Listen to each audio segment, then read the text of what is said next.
안녕하세요. 선민의 구원과 이방의 심판을 대조하며 이방 만민이 회심할 것을 예언합니다. 오늘 본문은 스바냐 2장 4절에서 15절입니다. 4절. 가사는 버려지고 아스글론은 폐허가 될 것이다. 아스돗은 한낮에 쫓겨날 것이며 에그로는 뿌리째 뽑힐 것이다. 이곳에 언급된 나라들의 순서는 지리적 위치에 근거한 것입니다. 블레셋은 서쪽에, 모압과 암몬은 동쪽에, 구스는 남쪽에, 아시리아는 북쪽에 위치해 있습니다. 유다 땅의 동서남북에 있는 나라들을 예로 삼음으로써 심판이 온 세상에 임할 것을 암시합니다. 블레셋의 5도성 중 가드를 제외한 4성읍에 대한 심판이 예고됩니다. 가드가 생략된 것은 아모스서와 스가랴서에서 보듯 아수르의 공격으로 이미 망했기 때문입니다. 블레셋은 가나안에 정착한 이스라엘 백성들에게 육체의 가시와 같은 존재로서 이 블레셋이 사라진다는 것은 선민들에게 의미심장하게 들렸을 것입니다. 가사는 다곤 신전이 있는 곳으로 유명합니다. 아스글론은 아슈켈론, 세겔이라는 단어가 이름 안에 있어서 상업 도시였음을 알게 합니다. 아스돗은 아낙 사람의 성읍이었습니다. 한낮에 쫓겨난다는 것은 심판이 매우 신속하게 끝날 것이라는 뜻입니다. 에그론과 아스돗과 가사는 가나안 정복 때 유다 지파에게 주어졌으나 정복하지 못했습니다. 히브리어 원문으로 보게 되면 이 성읍들의 이름과 유사한 동사로 심판 내용을 말하고 있습니다. 예를 들면 가사는 히브리어로 아자, 버려지다는 아주바, 아자는 아주바 당할 것이다. 이런 식으로 언어 유희를 사용함으로써 그 내용을 보다 생동감 있게 전달해 줍니다. 블레셋을 치시는 것을 마치 결혼한 아내를 내치는 것처럼 묘사하심으로써 진짜 아내인 이스라엘도 내치실 수 있음을 암시하고 있습니다. 5절. 해안가에 사는 주민들, 그렛의 백성아, 너희들에게 재앙이 내릴 것이다. 여호와께서 너희에게 말씀하신다. 아, 블레셋 땅 가나안이여, 내가 너를 멸망시켜 아무도 살 수 없게 할 것이다. 블레셋 족속을 가리키는 표현들입니다. 그들은 그렛, 즉 그렛의 섬에서 팔레스틴 해안가로 이주해 왔기 때문입니다. 그렛은 히브리어로 케레팀, 칼로 자르는 것을 나타내는 카라트와 발음이 유사해 그들이 하나님의 심판의 칼에 의해 멸절당한다는 사실을 묘사하기 위해 언어 유희를 사용했습니다. 블레셋은 가나안의 일부였습니다. 블레셋 땅은 옛적 가나안과 같이 진멸될 것이며 그 땅은 유다의 남은 자들이 차지하게 될 것입니다. 6절. 그 해안가는 풀밭이 되고 거기에 목자들의 집과 양떼의 우리가 있을 것이다. 블레셋 사람들에게는 지중해 연안이 농업적, 상업적으로 그들의 삶의 터전이었습니다.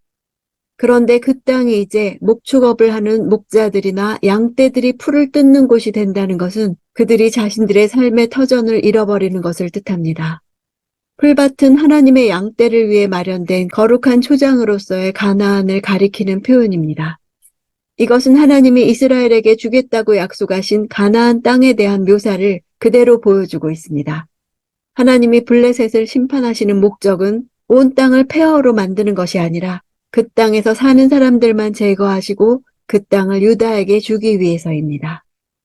7절. 그 해안가는 유다 가문의 남은 사람들의 소유가 돼 그들이 그곳을 목장으로 쓸 것이다. 저녁에는 그들이 아스글론의 집에 누울 것이다.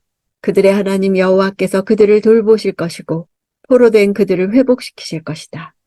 역사적으로 바벨론의 공격으로 폐허가 되었던 블레셋은 다시 헬라의 알렉산더의 공격을 받아 아스글론, 에글론, 가사, 아스돗이 차례로 함락되었습니다.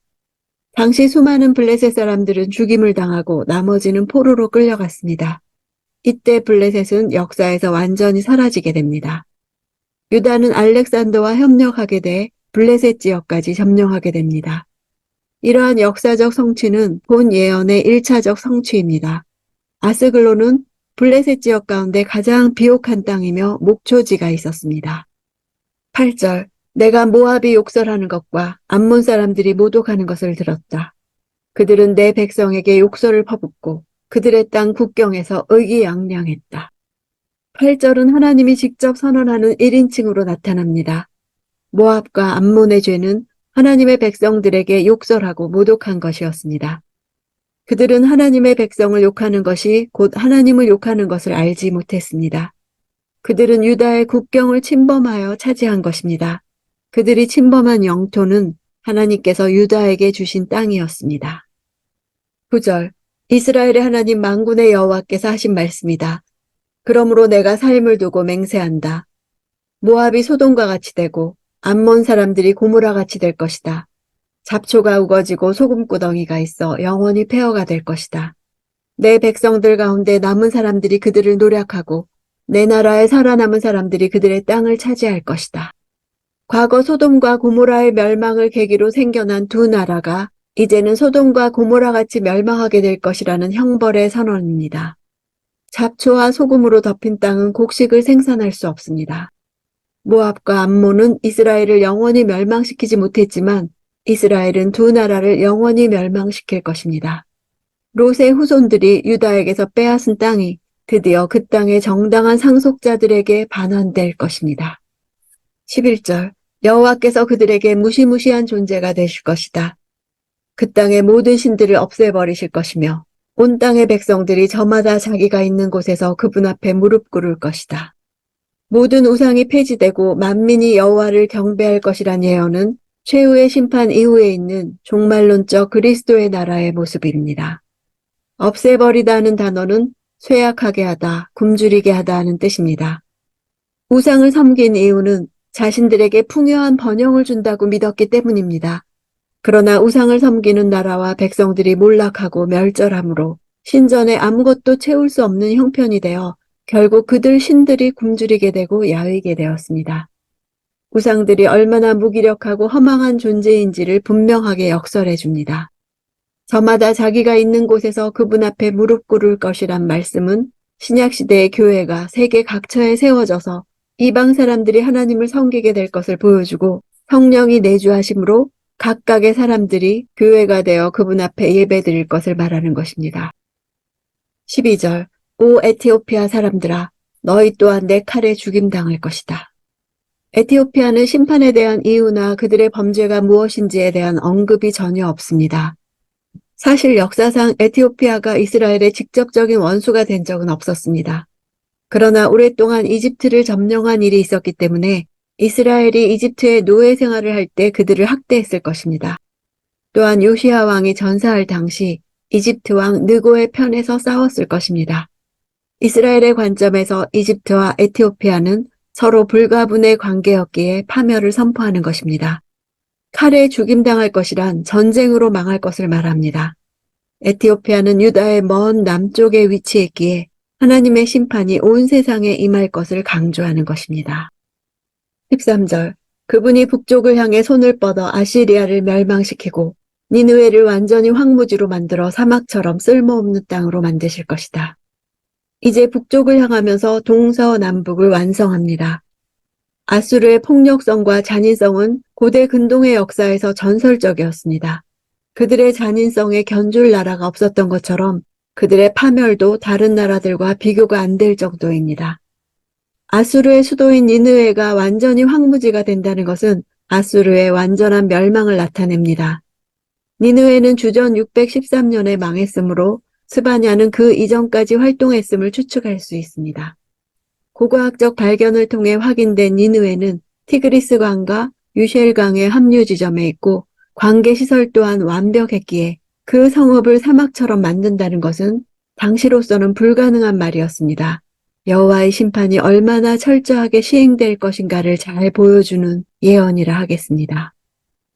14절 가축대와 온갖 동물들이 그 한가운데 누울 것이고 광야의 부엉이와 올빼미가 그 기둥 위에 깃들 것이며 창문에서 노래를 부르고 문지방에서는 울 것인데 그분이 백향목 기둥들을 허옇게 드러내셨기 때문이다. 각종 짐승이 수도 한가운데 때로 눕는다는 것은 성읍들의 황폐함을 말해줍니다. 백향목은 니느웨를 장식하는 데 사용된 최고의 목재였습니다. 그것은 아수르의 찬란한 문명과 그들의 화려하며 풍요로운 생활을 대변하는 것이라 할 수 있습니다. 그런 백향목으로 지은 것이 벗겨졌다는 것은 아수르의 영광이 도리어 수치가 되고 아수르 거민들의 공고한 상태를 나타내는 것입니다. 15절 그 성은 걱정 근심 없이 희희낙낙하며 스스로 세상엔 나뿐이며 나 말고는 없다라고 말한다. 그 성은 폐허가 돼 들짐승의 소굴이 될 것이다. 지나가는 사람마다 수군덕거리고 손가락질할 것이다. 니느웨는 사회, 경제, 정치, 군사 등 모든 측면에서 번영했습니다. 그러나 그들이 누렸던 기쁨은 아수르의 탐욕적인 정복사업과 피정복 국가에 대한 잔혹한 정책과 연관을 지닙니다. 다른 백성들의 무고한 피 위에서 온갖 영화와 번영을 누리며 기쁨에 취해 있었습니다. 그들의 교만은 극도의 자기 도취에 빠져 있는 모습으로 나타납니다. 세상엔 나뿐이며 나 말고는 없다라고 말할 수 있는 자는 오직 하나님밖에 있을 수 없습니다. 그들이 바로 스스로 하나님이 되어 자신을 믿고 하나님을 대항하여 거스렀으므로 심판받을 수밖에 없습니다.